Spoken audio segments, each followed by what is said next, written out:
में अब अगला चैप्टर। 27 दिन 10 एनकाउंटर 5 शातिर बदमाश ढेर। दिल्ली पुलिस के ताबड़तोड़ एनकाउंटर से अंडरवर्ल्ड में हड़कंप क्यों मच गया है? दिल्ली से लेकर यूपी तक non stop encounter. Modi Yogi के मिशन क्लीन का कंप्लीट चैप्टर अब खोल रहा हूं। और लॉरेंस बिश्नोई गैंग ने किसकी हत्या करके फिर से सनसनी फैला दी है, यह भी बताऊंगा। एनकाउंटर तो आपने बहुत सुने होंगे, लेकिन दिल्ली और यूपी में पिछले कुछ दिनों से जो हो रहा है वो होश उड़ा देने वाला है। इधर नरेंद्र मोदी, उधर योगी आदित्यनाथ। ऐसा मिशन क्लीन चल रहा है जिसने अंडरवर्ल्ड में हड़कंप मचा दिया है, गैंगस्टर्स में हड़कंप मचा दिया है। आप हैरान हो जाएंगे, पिछले 3-4 हफ्तों से नॉन स्टॉप एनकाउंटर्स चल रहे हैं। यूपी तो एनकाउंटर के लिए जाना ही जाता है, दिल्ली में भी ताबड़तोड़ एनकाउंटर होने लगे हैं। दिल्ली में पिछले 27 दिनों के अंदर 10 बड़े एनकाउंटर हुए हैं, जिसमें 5 शातिर बदमाश ढेर हो गए, जबकि 1 दर्जन से ज्यादा बदमाश घायल हुए हैं। वहीं यूपी में तो 36 घंटे के अंदर 8 जिलों में 13 एनकाउंटर हो गए, जिसमें कई बड़े बड़े बदमाश गोली लगने से अपने पैर पर चलने के लायक नहीं बचे। पूरे अंडरवर्ल्ड में कैसे इन ताबड़तोड़ एनकाउंटर से हड़कंप मचा है, पीएम मोदी और सीएम योगी का मिशन क्लीन अपराधियों पर कैसे आफत बनकर टूट रहा है, यह आज आपको विस्तार से दिखाऊंगा। साथ ही लॉरेंस बिश्नोई गैंग ने भारत की जेल में बैठे बैठे कनाडा में क्या नया बड़ा कांड करवा दिया कि सनसनी फैल गई। इसके अलावा ड्रग्स माफिया पर भारत में नरेंद्र मोदी ने जो एक्शन शुरू करवाया, वैसा ही एक्शन अब ब्राजील जैसे देशों में कैसे शुरू हो गया है, इसके बारे में भी आपको बताऊंगा। दिल्ली में तो गजब ही हो रखा है, ऐसे ताबड़तोड़ एनकाउंटर चल रहे हैं कि सब हैरान हो गए। दिल्ली में अपराधियों के तगड़े और पुराने गैंग हैं, लेकिन सबकी कमर टूटने लगी है। दिल्ली के अंडरवर्ल्ड में हड़कंप मचा हुआ है, क्योंकि दिल्ली में 1 अक्टूबर से ताबड़तोड़ एनकाउंटर का जो सिलसिला शुरू हुआ, उसके तहत 27 अक्टूबर तक 10 बड़े एनकाउंटर हो चुके हैं। और इस ऑपरेशन के जरिए दिल्ली से हरियाणा, राजस्थान और बिहार तक फैले क्राइम नेटवर्क पर दिल्ली पुलिस ने करारा प्रहार किया है। दिल्ली पुलिस के मुताबिक यह अभियान उस रणनीति का हिस्सा है जिसके तहत दिल्ली में एक्टिव गैंग और अपराधियों को एक एक करके निशाने पर लिया जा रहा है। दिल्ली पुलिस की नजर उन अपराधियों पर भी है जो सोशल मीडिया के जरिए दहशत फैलाने में जुटे रहते हैं। दिल्ली में हो रहे ताबड़तोड़ एनकाउंटर से गैंगस्टर्स के होश उड़े हुए हैं। दिल्ली पुलिस का यह नॉन स्टॉप ऑपरेशन जारी है। आज भी दिल्ली के न्यू उस्मानपुर इलाके में पुलिस की बदमाशों के साथ मुठभेड़ हुई। दोनों तरफ से हुई फायरिंग के बाद शातिर बदमाश काला गिरफ्तार कर लिया गया।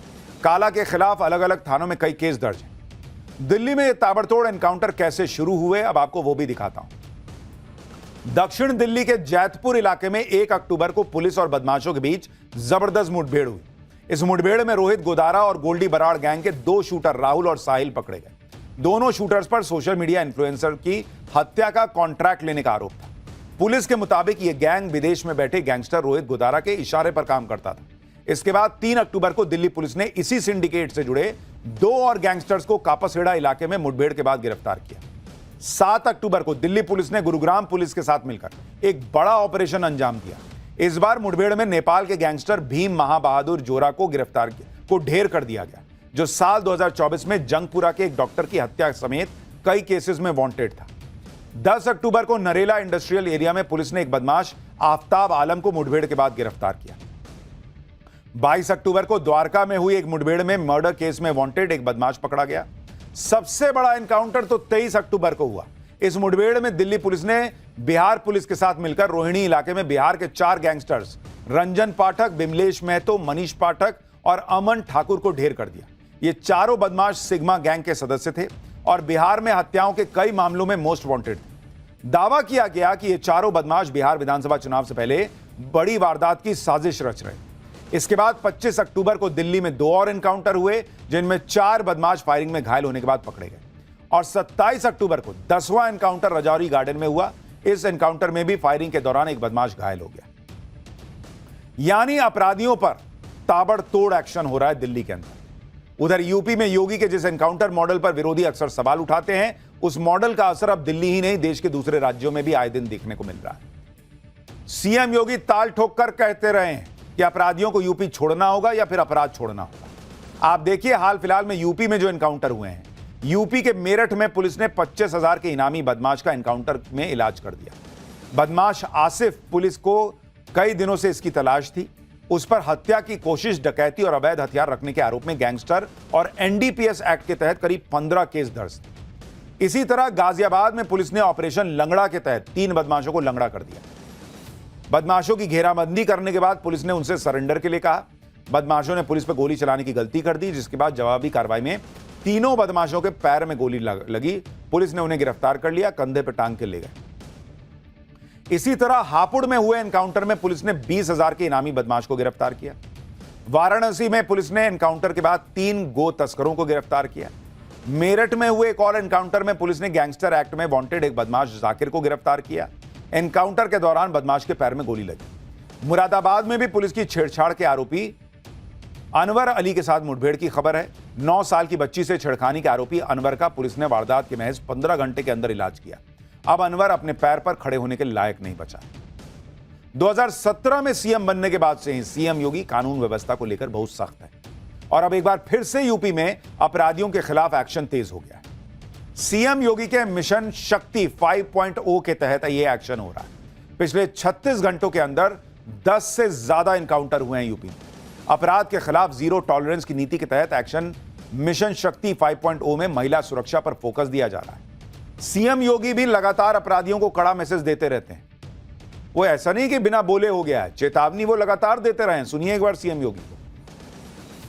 भेदभाव किसी के साथ नहीं, सुरक्षा सबको प्राप्त हो रही है और सरकार की तो पहले से ही घोषणा है कि अगर बेटी की सुरक्षा के साथ खिलवाड़ किया तो तय मानिए कि अगले चौराहे पर यमराज टिकट काटने के लिए खड़ा होगा, छोड़ेगा नहीं। अगर किसी को यमराज से टिकट कटवाना हो तो किसी राह चलती हुई बेटी के साथ छेड़खानी करके दिखा ले। और यह केवल प्रदेश कर सकता, उत्तर प्रदेश सरकार कर सकती है। और ये हमारी वचनबद्धता भी है कि हर बेटी को सुरक्षा देंगे, हर राहगीर को सुरक्षा देंगे, हर व्यापारी को सुरक्षा देंगे। ये सरकार तो जो जिस भाषा में समझेगा उस भाषा में समझाना भी जानती है और अच्छी तरीके से जानती है। आप देखिए कि पिछले 8.5 साल से यूपी में किस तरह से अपराध पर लगाम लगाने की कोशिश हो रही है। यूपी में कुल 15,726 एनकाउंटर किए गए, जिसमें 256 दुर्दांत अपराधी यमलोक पहुंचाए गए। 31,960 अपराधियों को गिरफ्तार किया गया। एनकाउंटर में 10,324 अपराधी घायल हुए। इस दौरान 18 पुलिसकर्मी भी शहीद हुए, जबकि 1,754 पुलिसकर्मी घायल हुए। बड़े बड़े गैंगस्टर्स की बात हो रही है तो इनमें जेल में बंद लॉरेंस बिश्नोई का नाम सबसे बड़ा है। गुजरात की जेल में बंद लॉरेंस बिश्नोई का गैंग अब भारत के बजाय कनाडा में ज्यादा एक्टिव होता नजर आ रहा है। अब तक दिल्ली और यूपी में दहशत फैलाने के लिए लॉरेंस गैंग के गुर्गे फायरिंग करते थे। अब लॉरेंस बिश्नोई गैंग कनाडा में मर्डर और फायरिंग कर दहशत फैलाने में जुट गया है। कनाडा में लॉरेंस बिश्नोई गैंग ने पंजाबी सिंगर चन्नी नट्टन के घर पर फायरिंग कर दी। इसके साथ ही लॉरेंस बिश्नोई गैंग ने कनाडा में ही एक कारोबारी दर्शन सिंह की हत्या की जिम्मेदारी भी ली। Lawrence Bishnoi gang